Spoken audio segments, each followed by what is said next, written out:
मेरा नाम मोनिका है। मेरी शादी मेरे बाप बाप ने एक 40 साल के बूढ़े आदमी के साथ करवा दी और मेरी उम्र महज 25 साल की है। यह मेरी दूसरी शादी है। मेरी पहली शादी के कुछ दिन बाद ही मेरे पति का देहांत हो गया था। सभी लोगों ने मेरे बाबा को यही कहा कि अभी तो इसकी पूरी जिंदगी पड़ी हुई है, इसलिए इसकी दूसरी शादी करवा दो। क्योंकि मैं एक विधवा थी, इसलिए मुझे कोई दूसरा लड़का नहीं मिल रहा था। इसलिए मेरे पापा ने एक 40 साल के आदमी के साथ शादी करवा दी।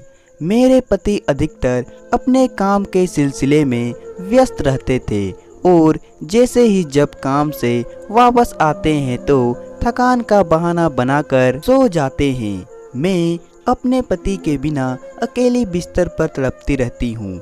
मुझे पति का सुख कभी भी नहीं मिला, क्योंकि मेरा पहला पति तो कुछ ही दिनों के बाद मर गया था और अब मेरा दूसरा पति मुझे वह पति का प्यार दे ही नहीं पाता। मुझे वैसे तो दिन भर कुछ भी काम नहीं करना पड़ता था, क्योंकि घर में एक नौकर रखा हुआ है।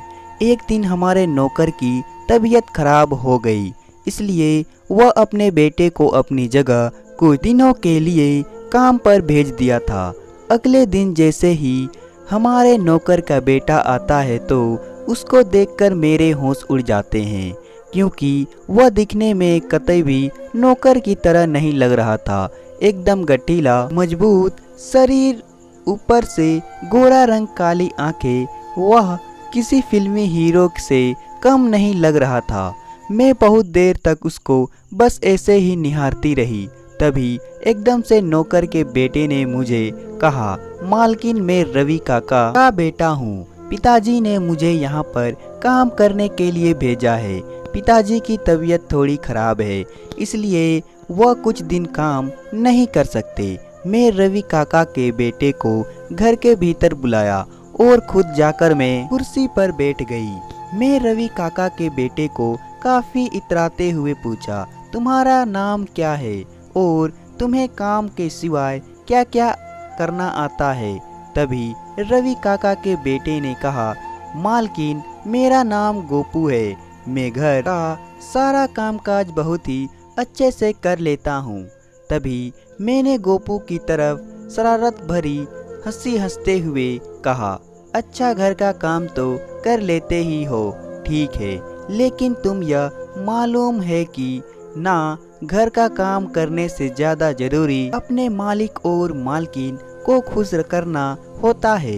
क्या तुम अपनी मालकिन को खुश कर पाओगे? तभी गोपू ने हैरानी के साथ मुझसे कहा, मालकिन, मैं अपना काम पूरी ईमानदारी के साथ करूँगा और कोशिश करूँगा कि आप लोग मेरे काम से खुश रहे। फिर मैं गोपू को उसका काम समझा दिया। अपना काम पता चलने के बाद गोपू फौरन ही अपने काम पर लग गया। मैं अधिकतर बैठी हुई गोपू को बस ऐसे ही देखते रहती थी। एक दिन मेरे पति को काम के सिलसिले से शहर जाना था, लेकिन मेरे पति इस बात से बहुत परेशान हो गए। जब मैं उनसे उनकी परेशानी की वजह पूछी तो उन्होंने मुझसे कहा कि पहले जब भी मैं काम के सिलसिले में बाहर जाया करता था तो मैं रवि काका को तुम्हारे पास छोड़ जाया करता था। मुझे किसी भी तरह की कोई फिक्र नहीं होती थी। रवि काका का नाम सुनते ही मैंने अपने पति से कहा, अरे कोई बात नहीं, रवि काका नहीं है तो गोपू तो है ना। गोपू रात को मेरे पास रह लेगा, आखिर वह भी तो हमारा नौकर है। वह मेरा ध्यान रख लेगा और उसके होते हुए आप फिक्र क्यों करते हैं? मैं अपना ख्याल अपने आप रख लूँगी। फिर मेरे पति ने गोपू को उसका काम समझाकर उसे हिदायत देकर कि वह मुझे छोड़कर कहीं पर भी ना जाए और मेरी सारी बातें माने, काम के लिए निकल गए। अपने पति के जाने के बाद मैं अपने रूम आराम से लेट गई। मैं अपने बिस्तर पर लेटे लेटे तड़प रही थी। मुझे समझ नहीं आ रहा था कि मैं गोपू को किस तरह अपने दिल की बात बताऊं, मैं दिल ही दिल गोपू को चाहने लगी थी। जब से मैं गोपू को देखा, मेरे दिल और दिमाग में बस गोपू का ही ख्याल आता रहता है। मैंने गोपू को कितनी बार अपने दिल की बात बताने की कोशिश की, लेकिन गोपू अधिकतर मेरे ऐसे बातों को अनसुना कर दिया करता था और आगे बढ़ जाया करता था। मुझे समझ नहीं आ रहा था कि मैं गोपू को किस तरह अपने नज़दीक लेकर आऊं। फिर मेरे दिमाग में एक विचार आया। मैं फौरन अपने बिस्तर से उठी और रूम से बाहर निकलकर सीढ़ियों से उतरने लगी, क्योंकि मेरा रूम ऊपर है और गोपू नीचे किचन में सोता है। सीढ़ियों से उतरती हुई जानबूझकर सीढ़ियों से नीचे गिर गई और सीढ़ियों से गिरती हुई मैं जोर जोर से चिल्लाने लगी। मेरे चिल्लाने की आवाज़ सुनकर गोपू फौरन दौड़ता हुआ मेरे करीब आया और मुझे इस तरीके से गिरा हुआ देखकर वह घबराकर कहने लगा, अरे मालकिन, आपको क्या हुआ? मैंने रोते हुए गोपू से कहा। गोपू, मैं नीचे पानी पीने के लिए आ रही थी तो अचानक से मेरा पाँव फिसल गया और मैं सीढ़ियों से नीचे गिर गई। मुझे बहुत दर्द हो रहा है, मैं उठ भी नहीं पा रही हूँ। गोपू ने मेरी हालत को देखकर मुझसे कहा, मालकिन, आप हौले हौले करके उठने की कोशिश कीजिए और अपने रूम में चलिए, फिर मैं फौरन डॉक्टर को बुलाकर ले आता हूँ। लेकिन मैं गोपू को झूठ बोलते हुए कहा, नहीं गोपू, मुझे कतई भी नहीं उठा जा रहा है, मुझे बहुत दर्द हो रहा है, तुम ही मुझे उठाकर मेरे रूम तक लेकर के जाओ, वरना मैं यहीं पर खड़ी हुई मर जाऊंगी। जब गोपू के पास कोई उपाय नहीं रहा तो उसने मुझे अपने गोद से उठा लिया। गोपू की बाहों में मुझे ऐसा आराम मिल रहा था जैसे मेरे जन्मों की ख्वाहिश पूरी होने जा रही हो। गोपू मुझे गोद में उठाकर एक एक करके सीढ़ियाँ चढ़ता जा रहा था और मैं उसकी बाहों में बाहें डाले उसके कंधे पर अपना सर रखे बस उसे देखे जा रही थी। गोपू को देखकर ऐसा लग रहा था जैसे मेरा गोपू को इस तरीके से देखना उसे अच्छा नहीं लग रहा था। फिर गोपू के फौरन मुझे रूम में ले जाकर मेरे बिस्तर पर लिटा दिया।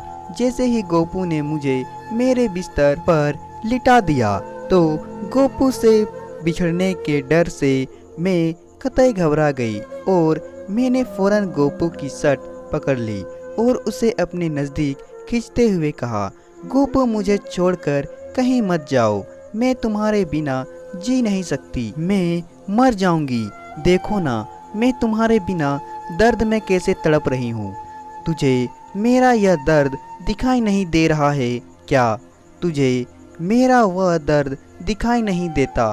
गोपू ने मेरी एक भी बात का जवाब नहीं दिया और उसने बस खामोशी से इतना कहा, मालकिन, मैं जरा जल्दी से जाकर डॉक्टर को बुलाकर लाता हूँ।